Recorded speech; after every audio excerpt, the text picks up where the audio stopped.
بسم اللہ الرحمن الرحیم۔ دوستوں، اس ویڈیو میں ہم شہادت حضرت عمر فاروق رضی اللہ تعالیٰ عنہ بیان کریں گے۔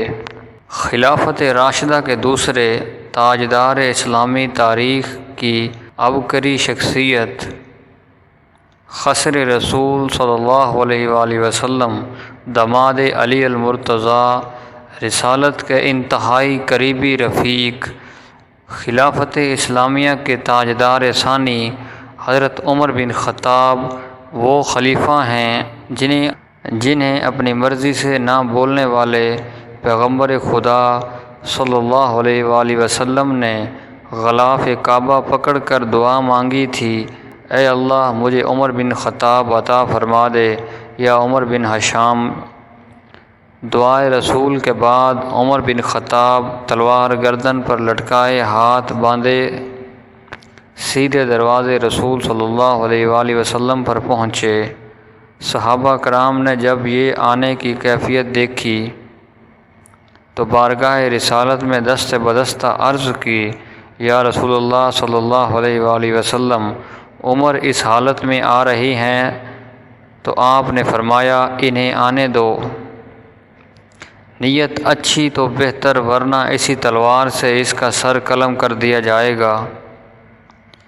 جب بارگاہ رسالت میں عمر بن خطاب حاضر ہوئے، دست رسول صلی اللہ علیہ وآلہ وسلم پر بیعت کر کے کلمہ طیبہ پڑھا تو فلک شگاف نعروں سے نعرہ تکبیر کی صدائیں بلند ہوئی تو ہر طرف بخی بخی کی صدائیں گونجی۔ جس عمر بن خطاب کے آنے پر اتنی خوشیاں منائی گئی، جس کے رعب اور دبدبا سے دشمنان اسلام اس قدر ہواس باختہ ہوتے تھے کہ بے شک یہ مرد قلندر کھلے آسمان تلے تنے تنہا تلوار اور کوڑا لٹکا کر آرام کر رہا ہوتا تھا، مگر کسی کو یہ جرأت نہ ہوتی تھی کہ عمر بن خطاب کا کوڑا یا تلوار اٹھاتا۔ حضرت عمر فاروق رضی اللہ تعالی عنہ دوسرے خلیفہ راشد ہیں۔ نبی اکرم صلی اللہ علیہ وآلہ وسلم اور حضرت ابوبکر صدیق رضی اللہ تعالی عنہ کے بعد آپ کا رتبہ سب سے بلند ہے۔ آپ کے بارے میں رسول اکرم صلی اللہ علیہ وآلہ وسلم نے فرمایا، میرے بعد اگر کوئی نبی ہوتا تو عمر ہوتا۔ ترمذی۔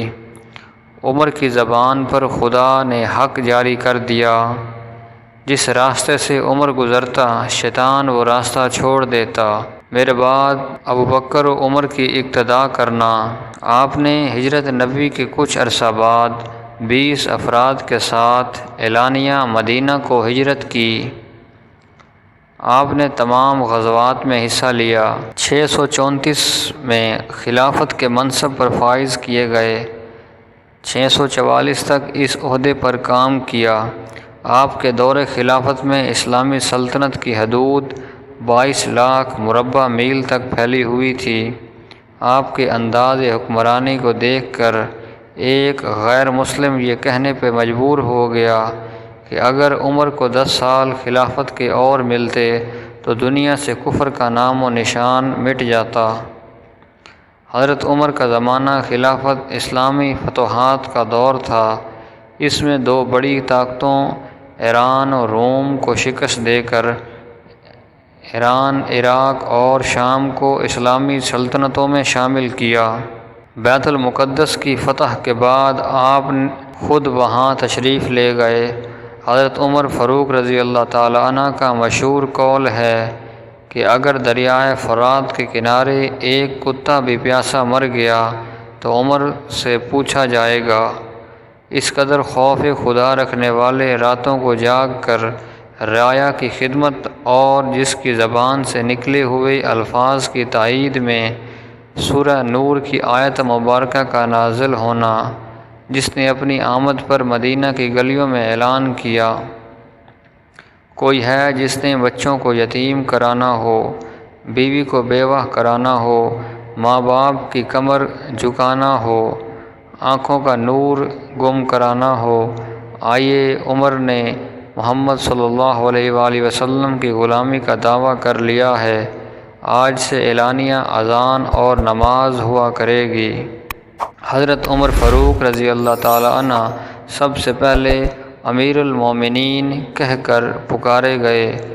آپ نے بیت المال کا شعبہ فعال کیا، اسلامی مملکت کو صوبوں اور ضلعوں میں تقسیم کیا، عشر خراج کا نظام نافذ کیا، مردم شماری کی بنیاد ڈالی، قاضیوں کے لیے خطیر تنخواہیں متعین کی، احداث یعنی پولیس کا محکمہ قائم کیا، جیل خانہ وضع کیا اور جلا وطنی کی سزا متعارف کی، سن ہجری جاری کیا، زراعت کے فروغ کے لیے نہریں کھدوائیں۔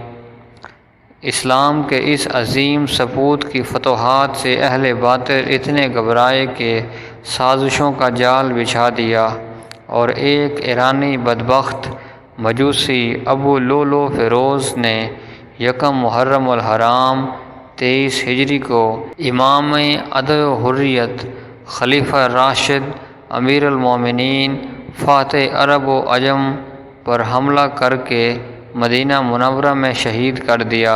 آپ روضہ رسول صلی اللہ علیہ وآلہ وسلم میں حضرت صلی اللہ علیہ وآلہ وسلم کے پہلو مبارک میں مدفن ہیں۔ دوستوں، اگر ویڈیو اچھی لگی ہو تو چینل کو سبسکرائب کر دیں